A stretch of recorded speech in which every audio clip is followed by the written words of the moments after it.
किसान आंदोलन में पड़ी फूट के बाद अब देश में विपक्ष में पड़ी फूट की बात करनी है। देश का राजनीतिक माहौल चुनावी है।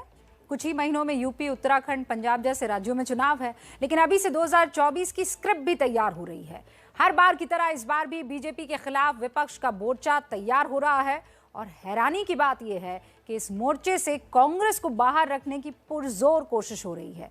मोर्चे की अगुवाई पश्चिम बंगाल की मुख्यमंत्री ममता बनर्जी कर रही हैं, जिन्होंने कांग्रेस पर राजनीतिक हमले अब शुरू कर दिए हैं और कांग्रेस के साथियों को अपने पक्ष में खींचने की जद्दोजहद भी जुट गई हैं। हमारी जो अगली रिपोर्ट है वो इसी रस्साकशी पे है, आप देखिए। जब तुम जिएंगे तब तक लड़ेंगे। राजनीति में ममता बनर्जी की पहचान ही यही है, जंग और जिद। बीजेपी से जंग लड़कर उन्होंने पश्चिम बंगाल फतह किया और अब वो दिल्ली पर कब्जे की जिद कर बैठी हैं। और इस जिद को पूरा करने के लिए उन्होंने कांग्रेस से जंग छेड़ दी है। कांग्रेस को अलग रखे हो सकता है क्या देश पर? देखो साउथ जी क्या बोला, एक ऑल्टरनेटिव स्ट्रॉन्ग होना चाहिए जो लड़ाई करते हैं। अगर कोई लड़ते नहीं है तो हम क्या करें? हम चाहते हैं कि सबको लड़ाई करना है, लेकिन में रह के। ममता का ये वार कांग्रेस पर है और वो इन दिनों कांग्रेस को किनारे कर राजनीति का नया समीकरण तैयार कर रही हैं।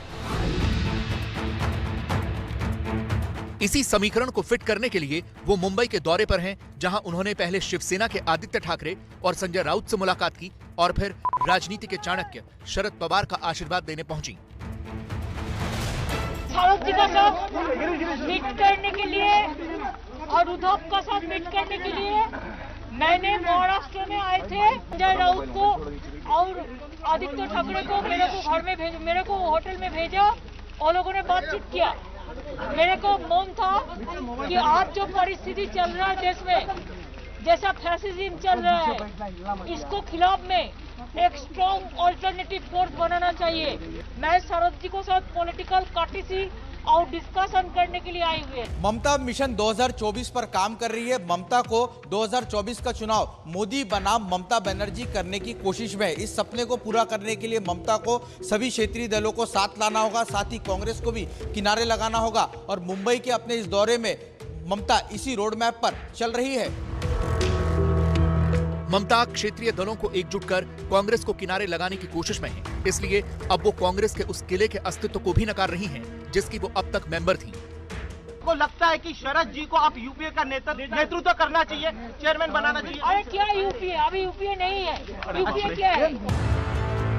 महाराष्ट्र में कांग्रेस, एनसीपी और शिवसेना की सरकार है, लेकिन मुंबई पहुंची ममता एनसीपी और शिवसेना के ज्यादा करीब नजर आ रही हैं। शरद पवार भी ममता की बातों पर मुहर लगा रहे हैं। देश का जनता का भरोसा रहेगा और बीजेपी को दूर करने के लिए मददगार होगा, उस रास्ते से हम जाएंगे। ममता कांग्रेस पर बरस रही हैं और कांग्रेस के साथ सरकार चला रही एनसीपी और शिवसेना से उन्हें समर्थन मिल रहा है। यही ममता का हौसला बढ़ा रहा है। उन्होंने कांग्रेस पर हमला करते करते उसके नेता राहुल गांधी को भी चपेट में ले लिया। बंगाल में अच्छा है, हमको क्या है इधर उधर जाने के लिए? हम इसी के लिए घूमने की कोशिश किया कि अगर हम जाएंगे तो हमारा साथ ये लोग भी जाएगा, एक कंपटीशन बनेगा। दूसरी बात यह है, अगर कोई कुछ करते ही नहीं है, आधा टाइम आप विदेश में रहो तो पॉलिटिक्स कैसे होगा? राहुल पर ये आरोप लगातार लगते रहे हैं कि जब देश में बड़ी सियासी उथल-पुथल होती है वो विदेश में होते हैं।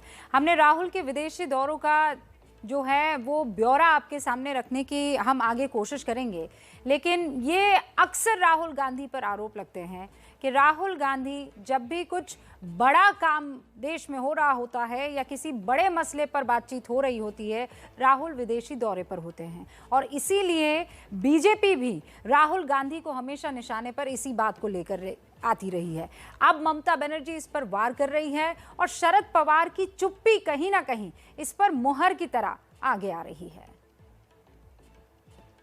इस बंगाल में ममता जी की जो जीत हुई वो फील्ड और लेवल पर काम करने वाली लाखों तृणमूल कांग्रेस के जो साथी है उनकी मेहनत से वो वहाँ की जीत हो गई। जो एक्सपीरियंस है वो उन्होंने किया, हम उनका स्वागत करें। ममता के लिए पवार की मुहर उनके मिशन के पूरा होने की गारंटी है, इसलिए उन्होंने बीजेपी को हराने का फॉर्मूला भी मुंबई में बता दिया। Better all the regional parties if we can work together. Regional party build up the national party. If all the regional parties are together, it is a very easy game to defeat the BJP. ममता जो करने की कोशिश कर रही हैं, वो हिंदुस्तान की सियासत में पहले भी हो चुका है, लेकिन समीकरण फंसता है। ममता के बगल में खड़े होकर शरद पवार ने जरूर ममता की बातों का समर्थन किया, लेकिन एक दिन पहले ही शरद पवार के सिपहसालार नवाब मलिक ये कह चुके हैं कि कांग्रेस के बिना बीजेपी के खिलाफ अल्टरनेटिव नहीं बन सकता। ये एक संकेत साफ है कि ममता का मिशन 2024 में इतना आसान नहीं हो।